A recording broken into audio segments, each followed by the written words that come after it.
మనలో ఉన్నటువంటి ఇతర సభ్యులకు ప్రైమ్ వ్యక్తులకి నమస్కారం అండి. ఈ రోజు నాది నెట్వర్క్ ఇష్యూ ఉంది, అందుకే లేట్ అయింది సార్. ఉమ్, సార్, జగన్మోహన్ రెడ్డి గారు అక్కడ పెళ్లికి వెళ్ళారా లేకపోతే ప్రచారానికి వెళ్ళారా అన్నది కూడా వాళ్ళ కార్యకర్తల్లో కూడా క్లారిటీ ఉందో లేదో కూడా క్లియర్ గా తెలియదు సార్. ఎందుకంటే జన సమీకరణ అక్కడ జరిగింది ఉమ్, అంటే ఇక్కడే పులివెందుల్లో జడ్పీటీసీ ఎన్నిక జరిగింది సార్.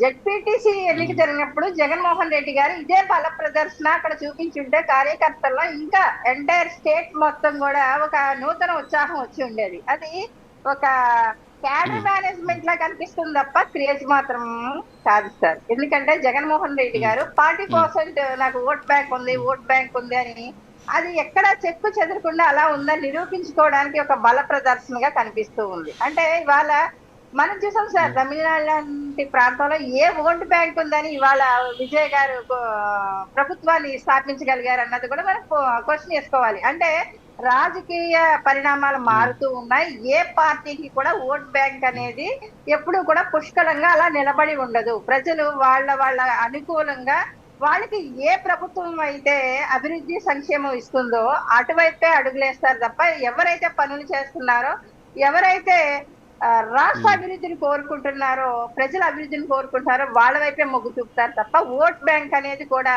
అది పుష్కలమైనటువంటి ఓట్ బ్యాంక్ అనేది కూడా విజయ్ గారు విజయంతో కావచ్చు, పశ్చిమ బెంగాల్ బీజేపీ అటు చూడండి విజయంతో మేడం, కావచ్చు. ఒకసారి ఆ విజువల్ చూడండి. కాదు ఒక్క నిమిషం. నేను యా కృష్ణవేణి గారు, ఆ విజువల్ చూడండి. పెళ్లి బారికేడ్లు, భారీ ఎత్తున బారికేడ్లు, ఒక బహిరంగ సభను తలపిస్తోంది. ఆయన నడిచి వెళ్ళడానికి ఒక రెడ్ కార్పెట్ తోటి ఒక ర్యాంప్ వేయడం, తర్వాత వచ్చేసి ఆయన కారులో నేరుగా అక్కడికి ఎంటర్ కావడం, చుట్టూ కూడా బారికేడ్లు చూసారా మీరు? బారికేడ్లు, జనాలు, అసలు ఒక రకమైనటువంటి అంటే జగన్మోహన్ రెడ్డి గారు రేపే అధికారంలోకి రావాలి అనేటటువంటి ఒక సిచ్యువేషన్ అక్కడ కనిపిస్తుంది. ఆ విజువల్స్లో చూస్తుంటే వాళ్ళ ఆలోచన అదేమో అన్నట్టు అనిపిస్తుంది. ఏమంటారు? సార్, అది ఒక ఆర్గనైజ్డ్ గా చేసినటువంటి ఈవెంట్ లాగా ఉంది తప్ప అది నిజంగా సభలా ఉమ్, కనిపించట్లేదు. అంతకు ముందు ఉమ్, సిద్ధం సభలు చూసాము, చాలా చూసాం సార్. ఇదే జగన్మోహన్ రెడ్డి గారి అధికారంలో కంటే 151 సీట్లు ఇచ్చారు సార్.